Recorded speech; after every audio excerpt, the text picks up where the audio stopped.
Back to higher health and tips channel. Higher health and tips channel के साथ मैं हूं आपके साथ हाया पासी। बस आज के इस वीडियो में मैं आप लोगों के साथ कुछ आप लोगों के रेस्पिरेटरी डिसऑर्डर्स के बारे में बात करने वाली हूं, जिन्हें लोग अक्सर बीमारियों का नाम देते हैं। हालांकि ऐसा नहीं होता, हर चीज़ बीमारी नहीं होती, कुछ हमारे रेस्पिरेटरी डिसऑर्डर्स होते हैं। यानी और रेस्पिरेटरी डिसऑर्डर्स किसे कहते हैं? जो हम इनहेल कर लेते हैं, जिन पोल्यूशंस को, जिन हमारे जो चीज़ें हमारी सेहत के लिए नागवार गुजरती हैं, उनको हम इनहेल कर लेते हैं अपनी नाक, अपने मुंह के ज़रिए। उनके बारे में, उनकी वजह से होने वाली जिस्मानी खराबियों के बारे में मैं डिस्कस करने वाली हूँ। Okay guys, so number first पे हमारा आ जाता है इन्फाइसीमा। अच्छा, इन्फाइसीमा किस वजह से होता है ये आप लोगों को मैं बता देती हूँ। ये होता है हमारे सनत वगैरह में जो लोग काम करते हैं। अच्छा, ऐसा होता है, आप लोगों को पता है सनत वगैरह में जितना भी काम होता है, सारा काम हमारा केमिकल्स से होता है। केमिकल्स कुछ होते हैं केमिकल्स जो कि हमारे सेहत के लिए ठीक नहीं होते। अच्छा, जो लोग हमारी सिलाई वगैरह का काम करते हैं सनत में, उन लोगों तक तो ठीक है, लेकिन जो हमारी डाई वगैरह का काम करते हैं, यानी जीन्स वगैरह पर जो डाई का काम करते हैं, जिनका बहुत ज़्यादा केमिकल से वास्ता पड़ता है सनतों में, उनके साथ ही हो जाता है। वो लोग क्या करते हैं, केमिकल्स जो हमारी सेहत के लिए ठीक नहीं होता। जाहिर है हर इंसान सांस लेना तो बंद नहीं कर सकता, तो सांस जब लेते हैं तो वो उसको अपने अंदर इनहेल कर लेते हैं। हालांकि वो जो है उनकी सेहत के लिए नागवार होता है। इसकी वजह से उनकी जो है वो सांस उखड़ने लग जाती है, उनकी नाक में चली जाती है। ओके, उन सांस के ज़रिए वो उनकी नाक में चली जाती है। अच्छा, और मैं आप लोगों को ये बता दूं कि जो हमारी कंपनी की चिमनियों के ऊपर से जो धुआं निकलता है वो कहलाता है पोल्यूशन।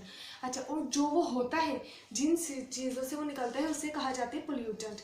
ओके गाइस, जब वो पोल्यूटेंट निकल रहा होता है तो हमारी उस वक्त जितने भी वर्कर्स मौजूद होते हैं वो उसे अपनी नाक या मुंह के जरिए इनहेल कर लेते हैं, जिसकी वजह से क्या होता है, उनको इन्फाइसीमा की प्रॉब्लम हो जाती है।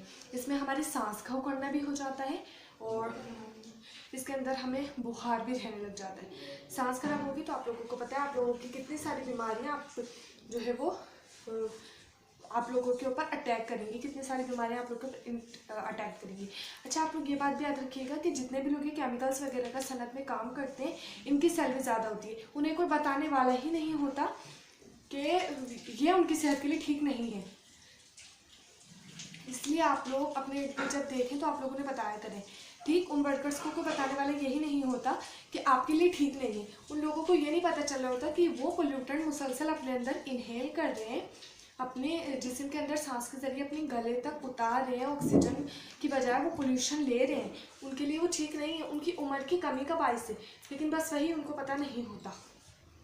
हालांकि पता होना चाहिए, और वो बेचारे पैसों के चक्कर में, अपने पैसे लेने के चक्कर में, अपनी गुर्बत ख़त्म करने के चक्कर में ये जॉब एक्सेप्ट कर लेते हैं,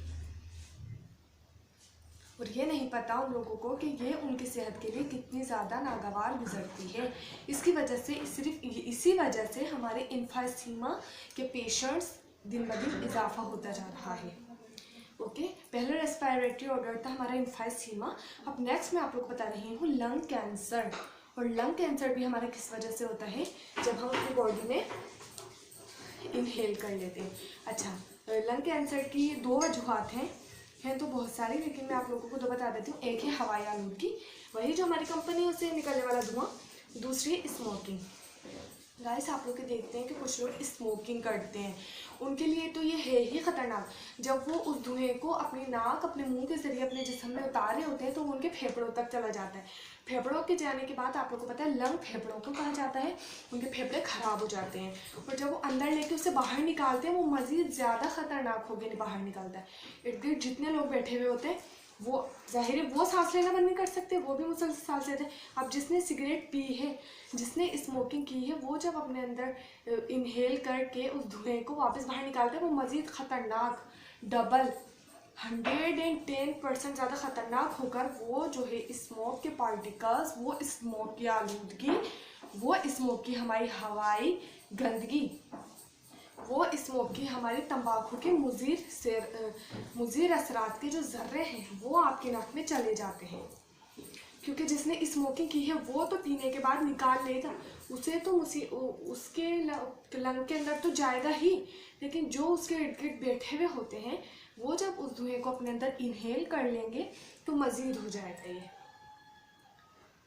तो आप लोग अवॉइड किया करें। जब भी कोई इस तरह आप लोग देखें कोई स्मोक पर्सन आप लोगों के करीब बैठा हुआ है और उसने स्मोकिंग की है, और जब स्मोकिंग करने के बाद उसने जब अपना धुआं बाहर निकाला है तो आप लोग खुद ही अवॉइड करें और खुद ही इधर से उधर यानी हट जाएं। ओके। और लंग कैंसर में क्या होता है, मैं आप लोगों को अगर आप लोग चाहते हैं कि मैं आप लोगों को माइटोसिस का मुकम्मल प्रोसेस बताऊं तो आप लोग मुझे कमेंट में बता सकते हैं।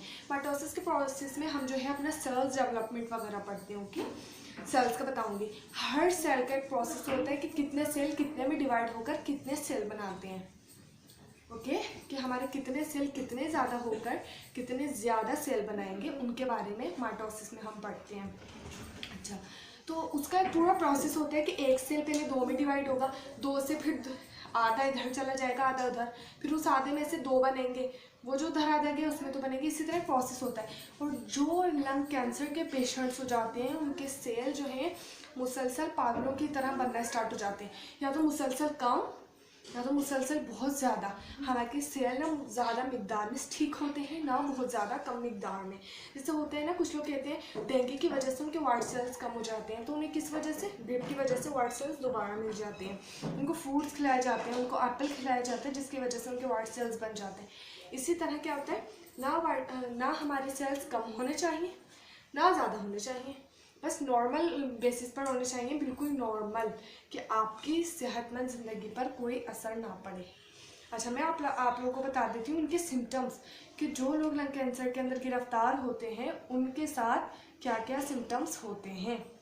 ओके गाइस, सबसे पहले तो मैं आप लोगों को बता देती हूँ कि हमारा जो लंग है, हमारा जो फेफड़ा है वो खोखला होना स्टार्ट हो जाता है। और आप लोगों को पता है जब हमारा फेफड़ा ही वो होना स्टार्ट हो जाएगा खोखला, तो ब्लड साफ होकर आपके दिल तक कैसे पहुंचेगा। इसी वजह से स्मोक हमारे दिल के दौरे का बायस बनता है, जो कि बिल्कुल भी हमारी सेहत के लिए ठीक नहीं है। कुछ लोगों का पहले हार्ट अटैक में ही मौत हो जाती है और कुछ की दूसरे दौरे में, जिनका बहुत ज़्यादा हार्ट प्रोसेस होता है। इसलिए आप लोग खुद ही अवॉइड करें हवाई आलूदगी से। मास्क मुंह पर लगाएं, मास्क लगा कर रखें अपने फेस पर, कुछ भी नहीं जाएगा। अल्लाह पाक का नाम लेकर घर से निकले, कुछ नहीं होगा। लेकिन क्या हमें कुछ अपनी साइंसी बुनियाद पर भी नज़र डालनी है कि आप लोगों को इन सब चीज़ों का अवॉइड करना है। अच्छा, मैं इसके सिम्टम्स आप लोगों को बता देती हूँ कि हमारा जो लंग्स हैं वो हमारे खोखले होना स्टार्ट हो जाते हैं। इसमें हमारा वज़न इंतहाई तेज़ी से गिरना स्टार्ट हो जाते हैं। और आप ये बात याद रखें, जब आपका वज़न ही आप खुद ही कमज़ोर होना स्टार्ट हो जाएंगे, खुद ही आप लोग जो है इतने ज़्यादा वीक हो जाएंगे, तो आप लोग वो जो आपके फेफड़ों के अंदर जो आपकी आलूदगी मौजूद है उससे फाइट कैसे कर पाएंगे। आपकी जो वो होते हैं सेल्स, फाइट सेल्स जो होते हैं आप लोगों के, वो कैसे इस बीमारी से फाइट करेंगे। इसलिए आप लोगों को खुद ही अवॉइड करना चाहिए। ओके। और इसके अंदर क्या होता है कि हमारे जो है वो ब्लीडिंग होती है, हमारी नाक से, हमारी आँखों से, नाक से वगैरह से खून आना स्टार्ट हो जाता है। ये भी किसकी वजूहत है, स्मोक की, हवाई आलूदगी की, लंग कैंसर की। कैंसर का छोटी सी मीनिंग यही है कि आपके सेल बिल्कुल ही बहुत ख़राब तरीके से बनना स्टार्ट हो जाता है, तो बहुत कम या बहुत ज़्यादा। किसी सेल के अंदर 2 चले जाते हैं, किसी में 3। हालांकि ऐसा नहीं है, एक सेल डिवाइड होकर 2 सेल बनाते हैं और 2 सेल अलग अलग डिवाइड होकर 4 सेल बनाते हैं। इसी तरह हमारा पूरा माइटोसिस का प्रोसेस होता है। अगर आप लोग मुझे कमेंट में बताएंगे कि आप लोगों के साथ मैं माइटोसिस की वीडियो शेयर करूं, तो इंशाल्लाह नेक्स्ट वीडियो उसी पर ही बनाऊंगी मैं। अभी रेस्पिरेटरी डिसऑर्डर्स की 2 डिसऑर्डर्स मैंने आप लोगों के साथ शेयर किए हैं। इंशाल्लाह नेक्स्ट वीडियो में मैं आप लोगों के साथ 2, अगर आप लोग कमेंट में मुझे बताएंगे तो मज़ीद रेस्पिरेटरी डिसऑर्डर्स में शेयर करूँगी। आई होप कि आप लोगों को वीडियो अच्छी लगी होगी। अच्छी लगी हो तो हमें कमेंट में बताइएगा, लाइक कर दीजिएगा, चैनल को सब्सक्राइब कर दीजिएगा। चैनल को सब्सक्राइब करने के बाद बेल आइकन